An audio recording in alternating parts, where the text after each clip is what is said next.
संशय है तो वो संशय सिर्फ और सिर्फ बीएड के मामलों में है।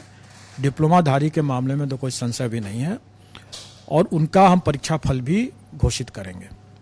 का जब परीक्षा हो जाती है तो अभ्यर्थियों से अनुरोध है कि वो रुक करके अपने समक्ष उसको सील करवा लें अपने ओएमआर शीट को, क्योंकि कल को न ये कहने की जरूरत आए कि भाई हमने तो दे दिया था लेकिन उनका मिसिंग हो गया। क्योंकि ये हो सकता है कि अभ्यर्थी जानबूझ करके अपने जेब में रख के ले जाएं और बाद में बोलें कि देखिए हमने तो दे दिया था और हमारा अब मिस कर गया। तो इसलिए ऐसी कोई बात न हो, इसलिए मैं अभ्यर्थियों से, हम लोगों ने लिखित में भी ये दे रखा है इंस्ट्रक्शन, और आपके चैनल के माध्यम से भी ये अपील है कि अभ्यर्थी रुक करके अपने हित में अपने समक्ष उसको सील करवा लेंगे और उसके बाद ही परीक्षा कक्ष छोड़ेंगे, उसके पहले नहीं।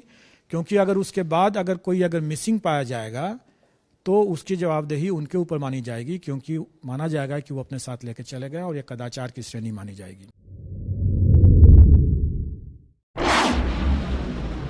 शिक्षक नियुक्ति को लेकर कई कयास लगाए जा रहे थे, लेकिन उन कयासों पर से पर्दा उठता दिख रहा है। हमारे साथ खुद बीपीएससी के चेयरमैन हैं अतुल प्रसाद जी, उनसे जान लेते हैं। सर, जो हमारे दर्शक बहुत दिनों से कई सवाल भी हम लोगों से पूछ रहे थे कि क्या होगा, आप हमारे दर्शकों को सर जवाब दे दें। देखिए, हमारी अध्यापक भर्ती परीक्षा जो है वो अपने निर्धारित समय पर आयोजित होगी, इसमें तो कोई वाद विवाद नहीं हो सकता है। अब जब तक उस पर कोई स्टे नहीं हो जाता तब तक वो परीक्षा अपने समय पर होगी। और इसमें जिन भी अभ्यर्थियों को एडमिट कार्ड इशू हो गया है वो इसमें भाग ले सकते हैं, उनमें कोई रुकावट नहीं है। और उसमें हमारे डिप्लोमाधारी अभ्यर्थी भी हैं और बीएड अभ्यर्थी भी हैं, वो भाग ले सकते हैं। उसके भाग लेने में कहीं कोई रुकावट नहीं है और उनको, मेरे विचार से, उन्हें भाग लेना भी चाहिए। अगर कोई संशय है तो वो संशय सिर्फ और सिर्फ बीएड के मामलों में है। डिप्लोमाधारी के मामले में तो कोई संशय भी नहीं है और उनका हम परीक्षा फल भी घोषित करेंगे। अब रह गई बात कि बीएड वालों के मामले में संशय है, तो चूंकि उनके पास अपने बातों को रखने का अभी कई मौका है, वो अपनी बातों को माननीय सर्वोच्च न्यायालय में पुनर्याचिका के माध्यम से भी रख सकते हैं, एनसीटी के समक्ष भी रख सकते हैं, राज्य सरकार के समक्ष भी रख सकते हैं और उनके यहाँ से उनको हो सकता है कि राहत में मिल जाए। अभी उनको राहत मिलेगा या नहीं मिलेगा न वो बता सकते हैं न मैं बता सकता हूँ। अगर ये मान के चलें कि वो उनको राहत नहीं मिलेगा और उसके पहले ही वो रेस से बाहर हो जाना चाहते हैं तो वो उनकी मर्जी है। लेकिन अगर वो सोचते हैं कि शायद राहत मिल जाए और उसके बाद वो आते हैं और बाद में उनको राहत नहीं मिलता है तो वो उनका बैड लक हो सकता है। लेकिन उनको परीक्षा में शामिल होना चाहिए मेरे विचार से। मैं इसमें यह भी स्पष्ट कर देना चाहता हूं कि अगर संशय की स्थिति में वो परीक्षा में भाग लेते हैं और कल को अगर ये पता चलता है कि नहीं वो पात्र नहीं है, उनके रास्ते बंद हो चुके हैं, तो हम उनका परीक्षा फल स्वाभाविक है कि घोषित नहीं करेंगे। और वैसी स्थिति में हम ये भी कहेंगे कि उनका ये एक चांस व्यतीत नहीं माना जाएगा, क्योंकि वो उनको संशय की स्थिति में उन्होंने अपीयर किया था। तो मैं समझता हूं कि जिन मामलों में संशय नहीं है, जैसे डिप्लोमा वालों में, उसका परीक्षा फल हम घोषित करेंगे। जिन मामले में संशय रह जाता है उन मामलों में हम उनके लिए उतना पद को सुरक्षित रखेंगे, मतलब कि मेरिट लिस्ट कॉमन बनेगा। कॉमन मेरिट लिस्ट में जितने बीएड वाले आ जाएंगे उनके संशय की स्थिति में उतना पद सुरक्षित रखेंगे और जब संशय दूर हो जाएगा तो उसके हिसाब से फिर बाकी रिजल्ट निकालेंगे। सर, एक पारदर्शिता की बात आती है, पारदर्शिता को लेकर के भी कुछ खास स्टेप्स आपने लिए हैं। क्वेश्चन पेपर कैसे आएगा, कैसे आप लोग सील करेंगे, उसके लिए भी विशेष रणनीति आप लोगों ने तैयार की है। बिल्कुल, हम लोगों ने ये कहा कि हमारे जो भी बॉक्सेस होंगे क्वेश्चन पेपर के, वो सेंटर सुपरिटेंडेंट के चैम्बर में नहीं जाएगा, वो सीधे एग्जामिनेशन हॉल में जाएगा। स्वाभाविक है कि कोई एक एग्जामिनेशन हॉल में जाएगा और फिर वहाँ से वो बॉक्स खुलेगा और उसके अंदर से सील लिफाफा जो है अलग अलग कमरों में जाएगा। लेकिन ये सारा कार्य जो होगा वो अभ्यर्थियों के समक्ष होगा। और जब अभ्यर्थी का परीक्षा हो जाती है तो अभ्यर्थियों से अनुरोध है कि वो रुक करके अपने समक्ष उसको सील करवा लें अपने ओएमआर शीट को, क्योंकि कल को न ये कहने की जरूरत आए कि भाई हमने तो दे दिया था लेकिन उनका मिसिंग हो गया।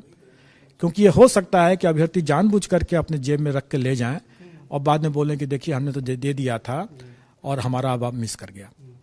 तो इसलिए ऐसी कोई बात न हो, इसलिए मैं अभ्यर्थियों से, हम लोगों ने लिखित में भी ये दे रखा है इंस्ट्रक्शन, और आपके चैनल के माध्यम से भी ये अपील है कि अभ्यर्थी रुक करके अपने हित में अपने समक्ष उसको सील करवा लेंगे और उसके बाद ही परीक्षा कक्ष छोड़ेंगे, उसके पहले नहीं। क्योंकि अगर उसके बाद अगर कोई मिसिंग पाया जाएगा तो उसकी जवाबदेही उनके ऊपर मानी जाएगी, क्योंकि माना जाएगा कि वो अपने साथ लेके चले गए और ये कदाचार की श्रेणी मानी जाएगी। अब रही बात कि ये जो लिफाफे में जब बंद हो जाएंगे, टेम्पर एविडेंट लिफाफा में, उसके बाद ये बॉक्स में सील होगा। तो अभी तक जो हम लोगों की जो व्यवस्था थी कि वो सेंटर सुपरिटेंडेंट उस लॉक को सील करते थे और मजिस्ट्रेट उसके बाद उसको लेके चले जाते थे। तो एक संभावना जिसको कह सकते हैं कि एक लोग कह सकता है कि भाई सेंटर सुपरिटेंडेंट ने अभ्यर्थियों के समक्ष सील तो जरूर किया, लेकिन अभ्यर्थियों के जाने के बाद वो उस सील को बदल दिए। ऐसी बात होती नहीं है, लेकिन शायद ऐसी भी छोटी सी बात अगर कहीं कहीं हो जाने की संभावना से इनकार तो नहीं किया जा सकता है। इसलिए हम लोगों ने इस बार एक अलग से रिटर्न सीलिंग के लिए एक अलग से व्यवस्था किया है और वो निर्दिष्ट संख्या में, मतलब जितने लॉक्स हैं उसके हिसाब से उतनी ही संख्या में हम लोग उनको सील लिफाफा दिया है, जिसका वो उपयोग करेंगे और उससे लॉक को सील किया जाएगा। तो इस प्रकार वो भी जो एक गुंजाइश थी एक लीकेज की या भ्रष्टाचार की, वो भी अब खत्म हो जाएगा। नेक्स्ट पॉइंट ये भी है कि सारा चीज जो है वो कैमरा लगा रहेगा, परीक्षा कक्ष में भी लगा रहेगा, कंट्रोल रूम में भी लगा रहेगा। कंट्रोल रूम जो है वो सेंटर पर भी रहेगा, डिस्ट्रिक्ट पर भी रहेगा और यह आयोग कार्यालय में भी रहेगा। और हम लोग सेंटर्स का रैंडमली लाइव स्ट्रीमिंग भी वीडियो का करेंगे, ताकि पब्लिक डोमेन में डालेंगे, ताकि कहीं भी घर बैठे भी लोग देख सकते हैं। हमारे कंट्रोल रूम का भी वो लाइव स्ट्रीमिंग हम देंगे, पब्लिक डोमेन में रखने का प्रयास करेंगे। और मीडिया के लोग आमंत्रित हैं, वो आकर के यहाँ पर देख सकते हैं कंट्रोल रूम में कैसे काम चल रहा है। सर, जितनी वैकेंसी है, क्या आपके पास अभ्यर्थी हैं बीएड और अगर डिप्लोमाधारी को अगर अलग अलग किया जाए? बिल्कुल, हमारे पास जितने अगर अलग अलग भी कर लेते हैं तो भी हमारे पास डिप्लोमाधारी लगभग वैकेंसी का 5 गुना अभ्यर्थी हैं। और बल्कि आप लोगों को ध्यान होगा कि माननीय सर्वोच्च न्यायालय ने इसी बात को आधार बनाते हुए एक तीखी टिप्पणी किया है कि जब राजस्थान के कॉन्टेक्स्ट में कि जब डिप्लोमा अभ्यर्थी जब पर्याप्त संख्या में उपलब्ध थे तो क्या कारण था कि डिप्लोमा बीएड को और ब्रिज कोर्स के माध्यम से उनको मौका दिया जाए, कोई औचित्य नहीं था उसका। ये माननीय सर्वोच्च न्यायालय ने साफ साफ अपनी तीखी टिप्पणी में किया है। और यही कारण भी है कि हमारे पास जब पर्याप्त संख्या में डिप्लोमा अभ्यर्थी हैं तो वैसी स्थिति में हमारे पास कोई औचित्य नहीं है कि हम परीक्षा को स्टे करें या परीक्षा फल को स्टे करें। 20 से 25 सितंबर तक रिजल्ट आ रहा है सर, रिकॉर्ड समय में रिजल्ट आ रहा है और बीपीएससी के लिए भी ये चुनौतीपूर्ण स्थिति थी।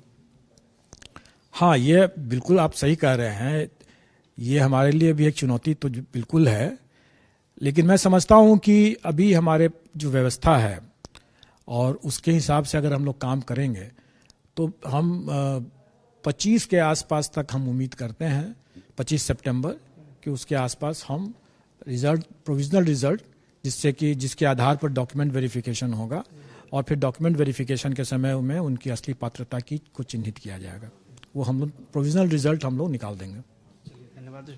तो आपने सुना कि किस तरह से बीपीएससी ने तैयारी की है, तो हड़बड़ाना नहीं है, एग्जाम जरूर देना है और आगे फिर क्या होगा वो देखा जाएगा। लेकिन सबसे पहली प्रायोरिटी जो है वो एग्जाम की है। बीपीएससी भी तैयार है और अभ्यर्थी भी एग्जाम में शामिल जरूर हो, ये बीपीएससी के चेयरमैन का सुझाव है। कैमरा पर्सन सुनील के साथ आशुतोष चंद्र, पटना।